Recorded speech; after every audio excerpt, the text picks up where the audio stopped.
Happy Valentine's Day. There we go. Okay, take two. I figured out the problem. As I'm using Restream better and better every day. That's why I set an alarm at 2 p.m. to meet my goals for my dream of inspiring other people with awesome models to go tiny, as well as flexibility of freedom and portability. How about you? What is your time clock going to say with the hour hand and the minute hand for why you want to go tiny? If you're just joining me now, I'm Lindsay, the Tiny Home Lady. And if you're not familiar with what I'm talking about, with this whole time is now, let me share with you my screen. There we go. So 1 through 12. I'm not going to go through each one, and I know my image kind of floats over 10 through 12, but we're on number 3. For the last 2 days, I've talked about providing housing for family or friend.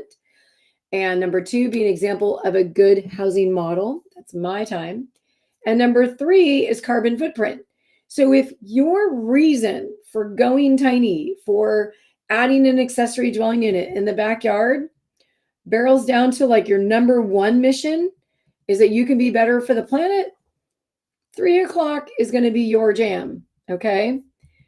And the second hand is another choice out of the list. So you get 2 reasons for why you want to go tiny. And I'm going to be coming off the window here and just going there. If you ever wonder, where was that list?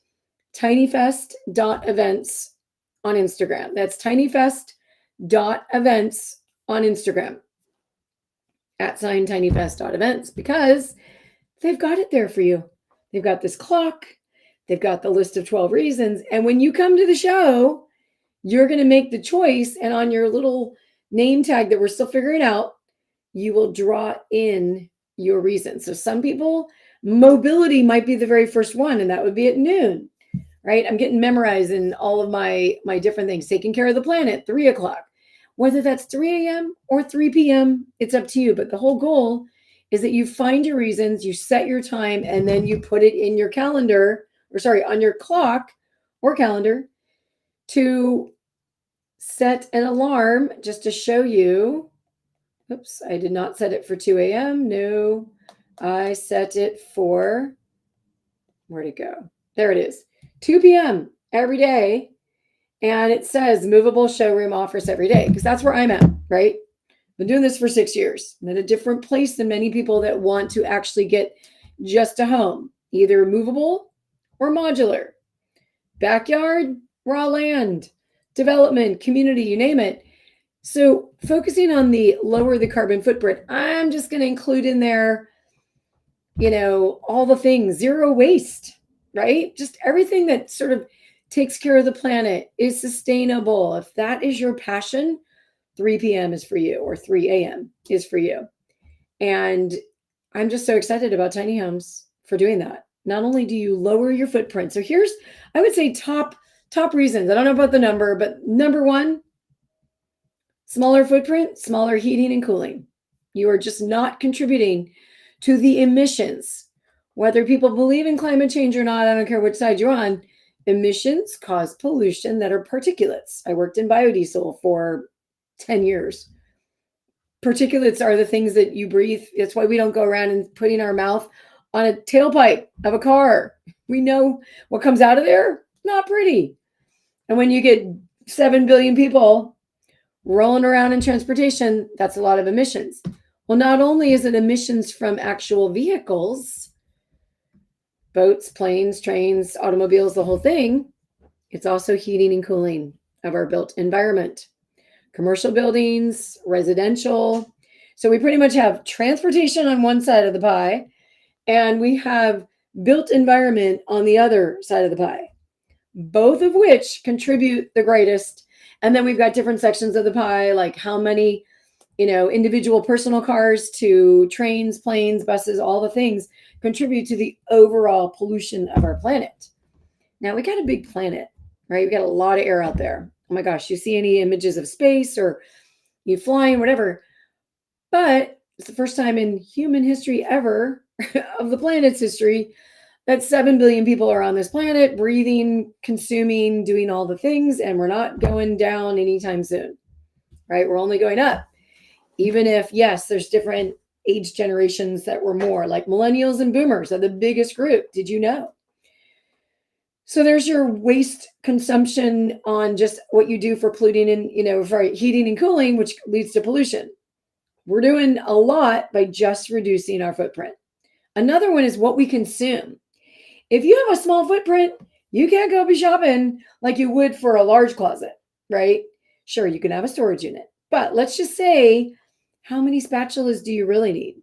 How many plates and cups and all the things do you really need if you live in a small space, right? That's another thing. So you're reducing what you're buying at the store, and then what you're buying all connects somewhere to energy being created, right? I love it. It's like, I love the electric cars out there, but newsflash, there is no green car. Sorry. It's because that car took a lot of energy to be created. What it ends up consuming after it's been created, that's where we get into, is it electric? Is it gas? Is it diesel?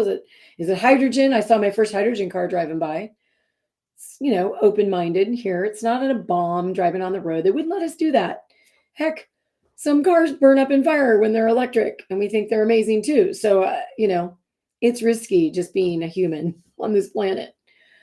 So there's that reduction. Okay, so that's number 2, space, clutter, not consuming so much. And I'm just going to get right into it. Water use. Now, what's funny is you can use the same amount of water as like a big home as you would a small home. Because you don't go to the bathroom less because you live in a tiny home. Maybe you take less showers, but you probably are taking the same, once you're inside that shower. I don't care if it's in a 10,000 square foot home or a 200 square foot home. It's still a shower. It's still water flowing on you.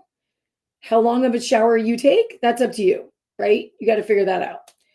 So there's consumption of materials and usage and all that. And maybe you're just more mindset towards reducing, right? There's also waste effluent. I just had a great conversation with Water Planter, Plantir, an above ground movable wastewater treatment system that I would say challenges any commercial grade wastewater system, and absolutely challenges septic system to actually showcase if the septic or the commercial is better than the system that they've created. Now, is it welcomed? No. Just like many tiny homes on wheels are not welcomed because of the pesky wheels, and they're considered RVs, and RVs you can't live in for more than like 3 days, depending on the jurisdiction. Sorry to be more slightly annoyed about that, just because I've been doing that for 5 years. Wastewater systems, we got legacy. I'm just going to say it, legacy idiocy about the shit. We do. This is what it's been done. This is how it's been done. Just because you dig a hole in the ground does not mean that septic system will handle an influx of rain. And right now, I'm in Northern California where it is raining a lot. We had floods in San Diego. Any place where you have a flood, your septic system has failed. I don't have time to go into all of it, but we're going to have that video from Jonathan with Water Planter is going to be coming out on the YouTube channel. Super excited. We got all kinds of things coming out on the YouTube channel because I found an editor. Finally. Okay, so 3 p.m. is your carbon footprint. I want to take care of the planet. I want to be more sustainable. Whatever it may be for you, if that is your main thing, 3 p.m., 3 a.m., for those of you that like to wake up early or just are up, that is your alarm time to be reminded of your dream, whatever it may be. If it's to get a tiny home, get a van, get a schoolie, get a village of these tiny homes, modular homes. Don't forget about those. Manufactured homes are definitely improving. So all of those things, whatever your dream is. Now, if you're kind of figuring out what is my dream, I don't know. I think I need some feedback. Come to TinyFest. Welcome. Del Mar Fairgrounds, that's another show. March 16th and 17th. And on February 23rd and 25th to the 25th is the Bakersfield Home Show. So if you're like, I can't make TinyFest, Del Mar, whatever, come to the Bakersfield Home Show. We're going to be doing some cool things. We've got actually an interior design Olympics that we're going to be putting together with the East Bakersfield High School. I'm going to be giving away $300 to 3 people, actually 150 for the gold winner, $100 for the silver, and $50 for the bronze. They're youth. We love the Olympics. Most people that are going to the Olympics are youth. So we're doing an interior design Olympics featuring Forever Tiny Homes. They're going to be doing mood boards. They're not going to redesign a home. That's the future to come, right? For the reality TV show to come. But it's the opportunity for, there's 6 winners of this design award that they already won. They're going to be giving out these themes to design for short-term rental, design for maybe an elder mom, dad in the backyard of their kid's home, and design for a millennial first-time home buyer, right? Those are the kind of people that are going to be living there. So we're going to put that out to the youth to design the mood boards using this very certain format. They're all going to get the same layout. So it's not going to be like one home is 20 feet and another home is 30. No. We're just going to keep certain standards this way, but we're going to change up the theme. They can choose the theme they want.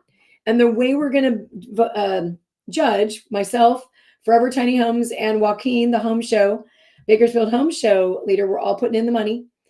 We're looking to expand the purse. So if anyone wants to add more money to the purse for these youth, then the opportunity will be that they win based on the theme they chose, or they're going to locate their materials, their products, just the whole presentation, right? Because this is a wonderful simulation for the work they're going to do with, say, someone that wants to hire them as an interior designer of their tiny home, their office, business, residential home, you name it.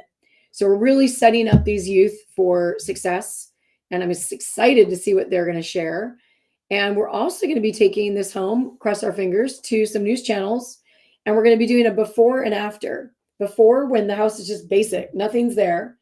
And then we're going to bring the home, and the youth from East Bakersfield High School are going to come and decorate it, stage it. That's right. So we will have a full before and an after, and I'm hoping to bring in some more news channels that can cover that awesome work of our youth, right? We need the youth to take over and design us out of this problem we got ourselves into. By the time I was born, 1970, April 1970 is when Earth Day started, right? 54 years later, we've done better, but we got more people. We still have global warming alarm bells going everywhere, pollutions, you name it, rando pandemics, that can, all kinds of things. So I don't want to be harping on the bad stuff, but it's the youth that are inheriting the planet. So we need to really highlight them and what their powers we're going to be, because they're inheriting quite a lot. Oh my gosh, like affordable housing crisis, planet crisis, and they're going to take care of us, right? I'm 54. By the time they're in, I'm managing things, we're in charge, I'm like older, retired, going, I hope you do right by me, please. I know our generations that came before you didn't do so good, but here we are to help guide you. It was a green MBA. It's right. I got my MBA in 2001, and it was for environmental entrepreneurship. So I am literally certified to be talking about all this. I've also taught at Sonoma State sustainability to an MBA program as well. And just constant on the quest for the conversation around our planet and doing better. Whether you believe in global warming or not, just reducing pollution, right? Let's just get back to that. That'll be a huge thing, that if the choices you make can just reduce pollution, let's start there. All right, everyone. I'll see you tomorrow, 2-ish time, 2 to 3. And our next one tomorrow is going to be focused on, let me get this up, number 4 on the list is spend time with friends and family. Okay. Happy Valentine's Day, right? What a great way to end that by tomorrow, I'll be able to report back on this wonderful dinner that I had with my husband and my brother, and that we played games and we just spent time with family and friends. So, love you. Bye.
Oh my God. Discard Instagram. She's criminy.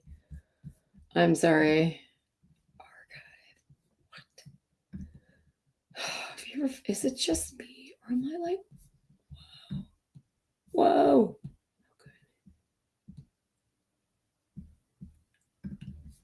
Okay. Yeah, I don't, you know what? Moving forward. If it's too confusing, I'm gonna be done now.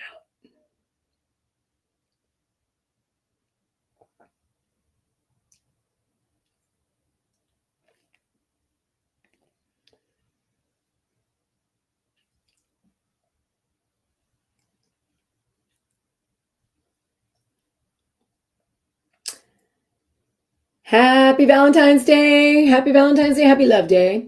What I love the most about the work I get to do is I get to spend full time with my husband, my cute little doggy, and my brother right now in this winter time. So I'm super grateful. Hello, hello. Hi there, Brad. Sorry, I just came off a live show and I'm like, hello. I'm like, oh wait, I need to change my That's okay. I like that. Oh my gosh. It's a